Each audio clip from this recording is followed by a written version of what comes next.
cloudy, misty, dreary morning to start off our Sunday. This is a live look right now from Alamosa.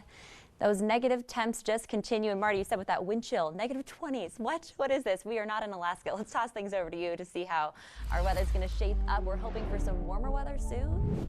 Eventually, you can't get this cold and stay this cold forever, but it's going to be a couple of days before we really start to come around. Right now in Ordway, you mentioned Alaska. This kind of looks like the Arctic tundra a little bit here. Our VR Wireless Neighborhood Weather Network camera out there. Again, it's not been heavy snow that's been falling through the night. Kind of a light powdery snow, and accumulations have been on the order of about 1 to 3 inches, but it's enough to have whitened up roadways and made for some slick travel. The interstate looks a little better than it did when I came in this morning. You can see the plows have gone through and cleared things up a little bit. But still be aware that there are going to be some slick spots, and it is still snowing lightly at American Furniture Warehouse right now at I-25 and Fillmore Street. And as we mentioned, the temperatures are quite cold. So wind chill values are down around -20. The air temperatures are below zero just about everywhere as well.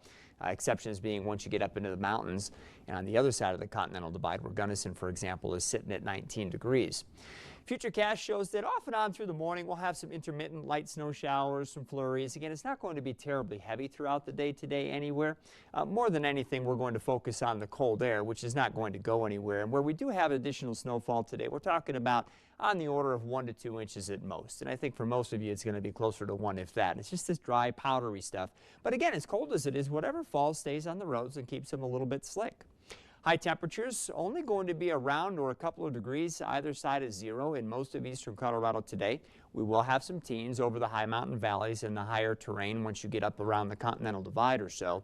And so it will be warmer up high than it will be here down low.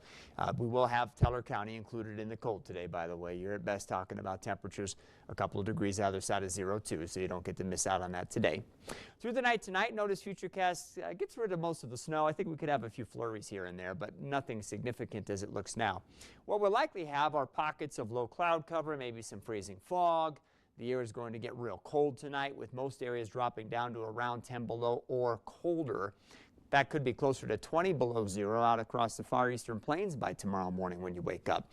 And even up across the higher terrain where it's been relatively warmer, we're talking about temperatures in most cases going down below zero. So that looks like the one exception here that might actually remain a few degrees above zero. Highway 115, like a lot of our roadways right now, looking snow covered. You can see even in the low lighting conditions, I think here, that there is a little bit of light snow still falling. And again, that'll be going on off and on throughout the day today, so expect to continue to run into some slick roadways and obviously the real cold air. So we'll track less cold air, maybe some more chances for snow as we head towards the middle of the week. And then late in the week, looks like things will start to warm up a little bit more significantly. We'll talk more about that coming up in our extended forecast soon. Kurjan, back to you. Sounds good.